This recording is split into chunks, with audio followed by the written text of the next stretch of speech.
we are extremely thrilled to have with us Honorable Professor Dr. Avinash Taide sir. I request him to say few words of enlightenment. नुकताच 3 महिने अमेरिकेत होतो. आता मागच्या 15 दिवसापूर्वी आलो. विद्यापीठामध्ये इंग्रजी, अमेरिकेत पूर्ण इंग्रजी, कॉलेजचे बहुतेक सगळे व्यवहार इंग्रजीमध्ये, म्हणून सर्वांसोबत मराठीतून संवाद साधतो. सन्माननीय व्यासपीठ या ठिकाणी आमचे डॉक्टर साहेब गुप्ताजी, आमचे विक्रम भाऊ या ठिकाणी आहेत, जयसिंगजी आहेत, सर्व आमचे परममित्र नीरेन शिंदेकर आहे, माळी मॅडम आहे, सर्व पदाधिकारी, कोणाचं माझ्याकडनं नाव राहिलं असेल तर, आणि माझे सर्व विद्यार्थी मित्र, सर्व शिक्षक, सर्व आजी माजी, सर्व प्राध्यापक. सर्वप्रथम तर मी या संस्थेचा अतिशय आभारी आहे की मला आपण या ठिकाणी एक प्रमुख पाहुणा म्हणून या ठिकाणी बोलवलं आहे आणि काहीतरी बोलायला सांगितलं. खरं मला माहीत नाही माझी एवढी पात्रता आहे की नाही ते, परंतु जे काही तुमच्यासमोर उभा आहे किंवा तुमच्यासमोर जे बोलतो याला कारणीभूत फक्त आणि फक्त हे बोलण्यापुरतं असं नाही. जेवढे म्हणून शिक्षक आहेत, ज्या शाळेत मी शिकलो ते सर्व शिक्षक, तिथलं वातावरण, माझे आईवडील आणि सर्वात महत्त्वाचं गोष्ट म्हणजे माझे गुरु, म्हणजे संगीतातले. कदाचित आपण नवीन मुलांनी माहीत नाही मला त्यांचं नाव ऐकलं की नाही, पंडित भारतरत्न पंडित भीमसेनजी जोशी यांच्याकडे माझं गाण्याचं शिक्षण झालं पुण्यामध्ये असताना. पंडित रामभाऊ माटे, पंडित CR व्यास पद्मविभूषण आणि पंडित भीमसेन जोशी या सर्व लोकांकडे उत्तम गाणं शिकायला मिळालं. त्याच्यामुळे न सांगता एका विद्यापीठामध्ये एका अतिशय मोठ्या पोस्टवर, dean of fine arts faculty या पोस्टवर काम करायचं संधी मला मिळाली, प्राप्त झाली. आजही मी त्या ठिकाणी काम करतो आहे. भारत सरकारच्या अनेक उपक्रमामध्ये मी सहभागी आहे. जसं उदाहरणार्थ आपल्याकडे जे चित्रपट येतात त्या चित्रपटामध्ये जे प्रमाणपत्र असतं, U प्रमाणपत्र, A प्रमाणपत्र, ते देण्याचं काम आम्ही करतो. म्हणजे अतिशय मोठी जबाबदारी असते. अशा अनेक गोष्टी असतात की ज्या ठिकाणी आम्ही काम करतो आणि हे फक्त आणि फक्त केवळ आपल्या शिक्षकांनी, आपल्या गुरूंनी, आपल्या आईवडिलांनी केलेल्या मार्गदर्शनामुळे हे शक्य झालं. मित्रांनो, मी तुमच्यासाठी सोबत मुद्दाम एक गोष्ट शेअर करतो. सर्व मित्र आहेत की आपला अधिक वेळ घेत नाही. आपल्या वर्गामध्ये 60, 70, 80 विद्यार्थी असतात, पण त्यातले काही लोकच पुढे गेल्यानंतर तुमच्या असं लक्षात जातात की ते काहीतरी काम करत असतात किंवा कुठेतरी आपल्याला दिसत असतात. का बरं? त्यांचं काय असं त्यांनी वेगळं केलं असेल की म्हणून ते त्या ठिकाणी आहेत. मी तुमच्यासारखा अतिसामान्य, अतिशय वर्गात बुद्धू ज्याला आपण म्हणू, अभ्यासामध्ये मी अजिबात हुशार नव्हतो. तुम्हाला सांगितलं तर आश्चर्य वाटेल, मी 1 वेळा नाही तर 2 वेळा 12वीमध्ये नापास झालो आहे. 2 वेळा, सलग 2 वेळा. फक्त माझा विषय सायन्स होता, मला तो बिलकुल आवडत नव्हता. फक्त माझं सर्वात जास्त प्रेम माझं गाण्यावर होतं आणि भीमसेनजींकडे शिकायची एक जिद्द होती. याच्यावर घरातून मी पळून गेलो. पळून जाऊन पुण्याच्या अनाथ विद्यार्थी वसतिगृहामध्ये, म्हणजे त्याला आपण पुणे विद्यार्थी वसतिगृह म्हणतो, त्या ठिकाणी थांबलो. गुरुजींकडे गेलो, गुरुजींची सेवा केली, जे म्हणून शिकता आलं ते शिकलो आणि आज तुमच्यासमोर उभा आहे. म्हणजे मला तुम्हाला सांगायचं याच्यामध्ये आहे काय की 12वीमध्ये जर जो मुलगा 2 वेळा नापास होतो तो विद्यापीठाचा डीन होऊ शकतो का? पण असं काहीच नाही आहे. म्हणजे मला तुम्हाला काय सांगायचं आहे की मला त्या विषयाची आवड नव्हती म्हणून मला त्या विषयामध्ये मी नापास झालो. जो आपल्या आवडीचा विषय आहे तो आवडीचा विषय जर आपण मनापासून केला तर त्या विषयामध्ये आपल्याला 100% यश मिळतं. हे तुम्ही माझ्या उदाहरणावरून तुम्ही लोकांना सांगू शकता. तर या गोष्टीमध्ये फक्त एक गोष्ट अत्यंत महत्त्वाची म्हणजे तुम्हाला कोणी सांगेल की नाही मला माहीत नाही. आयुष्यामध्ये आपल्या विद्यार्थ्यांसाठी सांगतो की काही वर्षच ही आपल्या आयुष्यातली अतिशय महत्त्वाची असतात. आता तुम्ही ज्या वयामध्ये आहे त्या वयामध्ये तुम्हाला अभ्यास एक करायचा आहेच.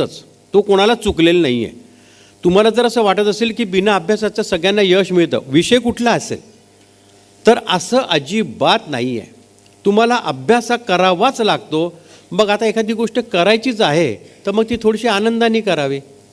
त्यानंतर जगात आपल्यावर सर्वात जास्त प्रेम आपले आईवडील करत असतात. जगात आपल्याला आत्ता आपल्या आईवडिलांचा राग येत असतो. ते सांगत असतात अभ्यास कर, जेवण कर, व्यायाम कर, चांगल्या गोष्टी सांगतात. आणि बघा तुम्ही आणखीन एक गोष्ट तुम्ही ऑब्झर्व करा, जे मी ऑब्झर्व केली. परमेश्वराने आपल्याला सर्व चांगल्या गोष्टीचा कंटाळा दिला आहे. बघा, सगळ्या चांगल्या गोष्टीचा. उदाहरणार्थ सकाळी उठण्याचा कंटाळा दिलेला आहे, अभ्यासाचा कंटाळा दिलेला आहे, चांगलं खाण्याचा कंटाळा दिलेला आहे, चांगलं वागण्याचा कंटाळा दिला आहे की नको नंतर करू. याच्यातून ह्या गोष्टी जो बाजूला करतो तो काहीतरी वेगळं काम करत असतो असं आम्हाला वाटतं वैयक्तिक. त्यामुळे आपले आईवडील हे जगात आपल्याला आपली जेवढी काळजी घेतात आणि आपले शिक्षक एवढी जगात कोणीच काळजी घेत नसतं. त्यामुळे कितीही तुम्हाला असं वाटलं ना त्यांचा राग आला, ते किती बोलले, तरी एक गोष्ट तुम्ही लक्षात ठेवा की ते जे करतील ते तुमच्या भल्यासाठीच करतील. मला खूप राग यायचा तेव्हा की मला सांगायचे अभ्यास कर, हा सायन्स. आता तेव्हा सायन्स विषय होता आणि खरं सांगू का मला त्या सायन्स विषयामधलं अजिबात समजत नव्हतं. इंटिग्रेशन, डेरिव्हेटिव्ह, लिमिट्स, सिम्पल पुडी वगैरे अजिबात नव्हतं समजत. पण त्यातल्या कुठल्या गोष्टी समजत होत्या सायन्सच्या, तर तारेची फ्रिक्वेन्सी समजत होती, ध्वनीचा वेग समजत होता, नादाच्या जाती समजत होत्या. म्हणजे तो विषय ज्या विषयामध्ये आपल्याला अभ्यास करायचा आहे तो विषय माहीत होता, भले त्याचं एक नाव वेगळं असेल. मला तुम्हा सर्व मुलांना आता फार न सांगता एकच गोष्ट सांगायची आहे. आपले आईवडील, आपले शिक्षक हे जे सांगतील ती गोष्ट जो अतिशय मनापासून करतो, जो आपल्या अभ्यासाच्या म्हणजे शाळेच्या आणि महाविद्यालयाच्या काळामध्ये जो कष्ट करतो तो आयुष्यभर पुढे आराम करतो. आणि या कालखंडामध्ये जो मजा करतो, या कालखंडामध्ये जो आपल्या आईवडिलांचं ऐकत नाही, जो आपल्या शिक्षकांचं ऐकत नाही, आपल्या शिक्षकांचा मान ठेवत नाही, तो आयुष्यभर पुढे खडतर काहीतरी काम करत असतो. इतकं सोपं लॉजिक आहे. त्यामुळे मित्रांनो, मुलांनो, आजपासून तुम्ही हे लक्षात ठेवा. मी तर म्हणतो तुम्ही शपथ घ्या की माझे शिक्षक त्यांच्यावर तुमचा विश्वास पाहिजे. आपल्या गुरुवर आपला विश्वास पाहिजे. आपल्या गुरुवर आढळ अशी आपली निष्ठा पाहिजे. म्हणजे आणि आपला गुरु, आपले शिक्षक कधीही कुठल्याही क्षणी आपली परीक्षा घेत असतात. मी तुम्हाला एक छोटंसं उदाहरण सांगतो. दिल्लीला प्रगती मैदानामध्ये तुम्ही बघितलं असेल 2 ऑक्टोबरला मोठा कार्यक्रम असतो आणि मैदानामध्ये असे राष्ट्रपती, पंतप्रधान सगळं. माझ्या गुरुजींचा मला फोन आला, उद्या सकाळी आज 4 वाजताच्या या ट्रेनने तू बसायचं आहे, तुला दिल्लीला जायचं आहे आणि इंडिया इंटरनॅशनल हॉटेलमध्ये तुला उतरायचं आहे, ही नंबरची रूम आहे, या रूममध्ये तू जाऊन राहायचं आहे. उद्या सकाळी गाणं आहे माझं, मी फ्लाईटने येतो आहे. मी तुम्हाला हे उदाहरण का सांगतो? आपले शिक्षक, गुरु आपली कधीही परीक्षा घेत असतात, त्याला तुम्हाला सामोरं जावं लागत असतं. आणि दुसऱ्या दिवशी सकाळी समोर सगळे एवढा मोठा मॉब बसलेला, सगळे पंतप्रधान, राष्ट्रपती, सगळे म्हणजे आपलं सरकार चालवणारे सगळे लोक गुरुजीचे स्टेजवर बसले. मी देवाचा धावा करत होतो. जाताना गुरुजी फक्त माझ्या कानात एवढे म्हटले की माझा आवाज जरा बसलाय, त्रास देतोय, तर तुला मागे पूर्ण वेळ गायचं, एवढं लक्षात ठेव. तर मी म्हटलं ठीक आहे, गायचं तर काय प्रॉब्लेम, तो आपण तसं नेहमी करत असतो. नाही, मला टेन्शन कुठलं होतं की शेवटच्या क्षणी गुरुजी स्टेजवर कुठला राग घेतात, तो माझा झाला आहे का, तो मी गाऊ शकतो का, याच्या टेन्शनमध्ये मी गुरुजींच्या मागे बसलो. अनाऊन्समेंट झाली आणि गुरुजींनी असं माईक हातात घेतला, असे वह्याचं कसं पान केलं. मी मागून असं त्या याच्यावर मध्ये बघत होतो की ते कुठे थांबतायत. त्यांनी ज्या ठिकाणी ते थांबले, ज्या पानावर थांबले आणि त्यांनी अनाऊन्स केलं, मी आपल्या सर्वांसमोर राग सगेरा गातोय. ज्या रागाचं नाव मी आयुष्यात पहिल्यांदा स्टेजवर बघितलं होतं. आयुष्यात पहिल्यांदा मी तो सगेरा राग कधी शिकलो नव्हतो. तो सगेरा राग मी कधी त्याचं नाव ऐकलेलं नव्हतं. कारण ऐकण्याचा काही प्रश्नच नाही, कारण हा राग यांनीच तयार केलेला होता. तर एवढी प्रचंड टेन्शन आलं की आता मी काय करू. एक त्यांचा आवाज बसलेला आहे, मागे मला राग माहीत नाही, मी कसं करू. परंतु गुरुजींचा आशीर्वाद, ह्या सगळ्या मोठ्या लोकांची देण, की मला हे कॉम्बिनेशन लक्षात आलं. म्हणजे ही परीक्षा झाली स्टेजवर आणि मी गाऊ लागलो. परमेश्वर कृपेने कार्यक्रम खूप छान झाला, खूप वाहवा झाली वगैरे सगळं. पण जर त्याचा अभ्यास केला नसता की या रागामध्ये पर्टिक्युलरली कुठल्या कुठल्या रागांचं मिश्रण आहे, ते मी गाऊ शकतो का, तुम्हाला एका क्षणात समजलं पाहिजे की या रागामध्ये किंवा जो काही तुमचा विषय असेल, म्हणजे तुम्हाला अडचण येत नाही. म्हणून मी तुम्हाला म्हटलं की गुरु हा आपली क्षणोक्षणी परीक्षा पाहत असतो. म्हणून तुम्ही मुलांनी फार विचार न करता आजपासून तुम्ही शपथ घेतली पाहिजे की मला जर केव्हा तरी स्टेजवर मोठ्या प्रमाणात माझ्या शिक्षकांना मी केव्हा तरी अभिमानाने सांगू शकेल की सर मी तुमचा विद्यार्थी आहे.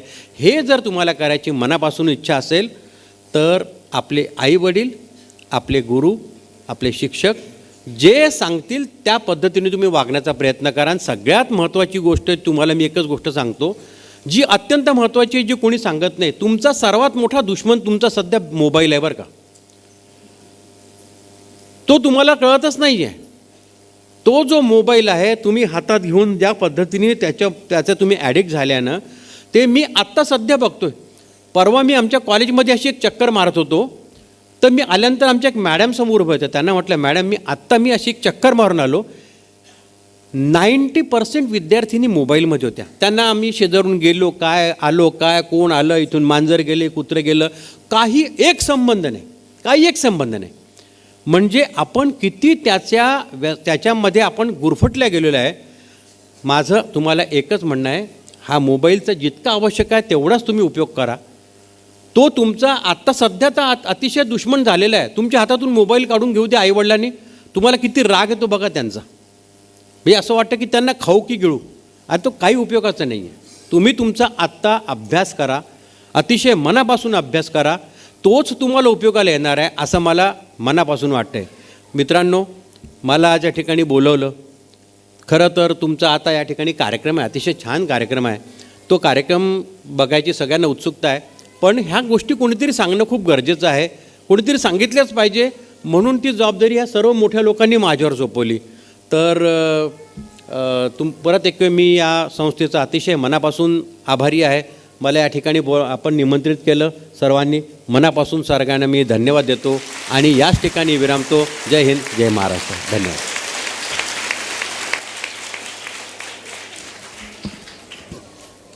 Thank you, sir. We are really obliged to you for endowing us with your words of wisdom.